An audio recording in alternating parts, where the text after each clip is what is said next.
The hose end sprayer, if you're still mixing our Beat Your Neighbor fertilizer by hand, that's great. You can use the watering can. There's nothing wrong with that. But a lot of you want to itty bitty scoop. Yeah, want to step up to a hose end sprayer, and that really helps make the fertilizing a lot quicker, faster, a little more efficiently.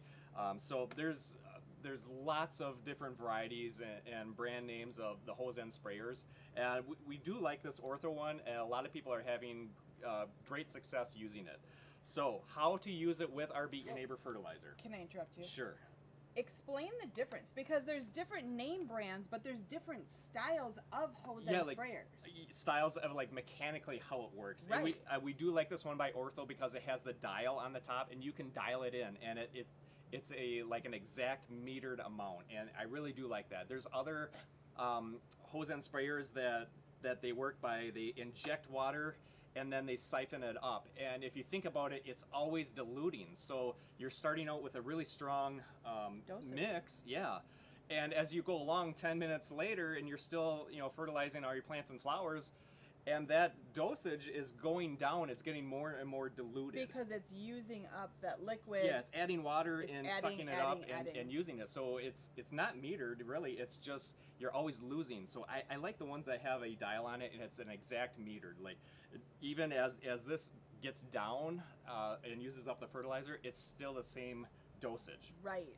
So when you say hose end sprayer, yes, you can have numerous different brands of it. Yeah, there's literally thousands of different ones, and right. so this just we do happens like this to one. be one that you like because of the handle and the dial. Yeah, it works well. It's simple, and so with our Beat Your Neighbor fertilizer, to use this Ortho hose end sprayer, what I do is I take about 1/3 to 1/2 of the jar. So we take the powdered mix and start with 1/3, about 1/3 of it, and I fill up this container. I take it off. And another thing I like about this hose end sprayer, it has a really wide lip on it, so it's very easy to get the powder into the jar, into this here.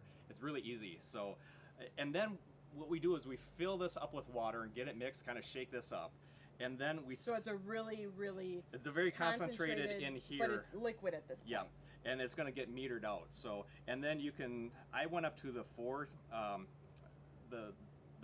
notch here. It's 4 teaspoons, and I start about there, and it's kind of in the middle, a little bit on the lower end, and we can notch it up or notch it down as needed, and get a clear vase or something that you can tell, so that you can look at what it's putting out. And what you're looking for is a pretty light blue, and so I'm just going to spray it in here.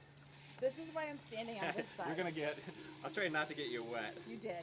Oh well. I'm standing too close. So you can see that it's a little light blue. That's really what you're looking for. Kind of the color of my shirt. There you go. I mean, isn't it? Yeah. Look at that. It's pretty close. Pretty close. So that's about what you're looking for. If it's not, you can adjust this dial, so go up or down as needed.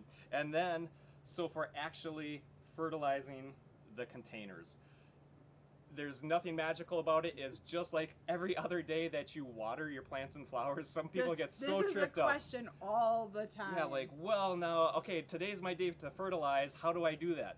Just like every other day that you water, it's just that today that water be blue. happens to be blue. It has the nutrients in it. So if this hanging basket needs a good drink, needs a dose of fertilizer, I'm going to go by heft on this, and I'm going to fill this up, and I'm going to give it just what it needs for that 24-hour cycle that we talk a lot about when we're talking about watering. So I watered this morning, so this is actually this is pretty heavy, so I'm not going to overdo it on this, but I would fertilize this and get it to where it's about, okay, it's pretty heavy. That's about what my hanging basket needs to weigh.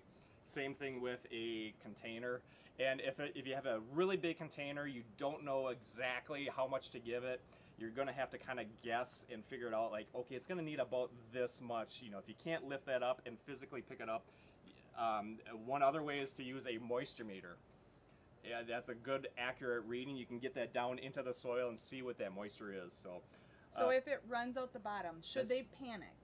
No, you don't need to panic, but you don't want to be in that habit of overwatering consistently. And we talk about if it happens, if you water your hanging basket and it runs out the bottom, it happens. Just don't make it that your habit So of there's day in your and day out. baseline. Next Yep. time, tear Okay, back that a was little too bit. much.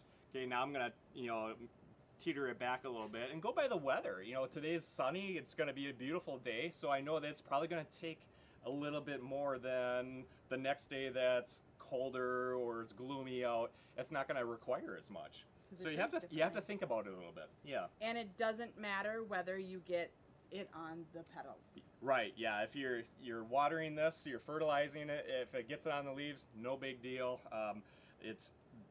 You don't have to be too concerned about it. A lot of people get just tripped up, like, what if I get it on the leaves? No biggie. But you are trying to get it in towards the soil, and the most important part is that volume of giving this enough water for what it needs for the next 24 hours. Right.